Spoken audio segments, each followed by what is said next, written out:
આ ટપુડિયું વેરાવળ પાસે સીમાર ગામ છે, ત્યાં વાડીમાંથી મળ્યું હતું. ત્યારે હજી માંડ 1 કે 2 દિવસનું હતું અને ત્યાં એની માને શોધવા માટે એ લોકોએ બહુ પ્રયત્ન કર્યો, પણ એની મા મળી નહીં.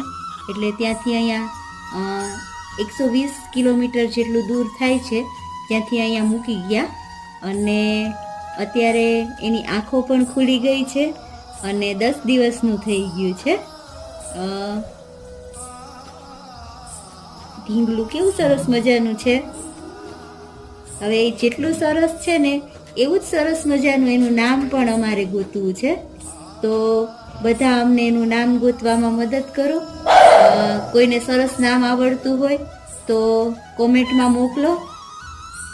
એને એટલું સરસ દૂધ પીતા આવડે છે. 2 દિવસનું હતું ત્યારથી જ બહુ સરસ રીતે દૂધ પીવે છે.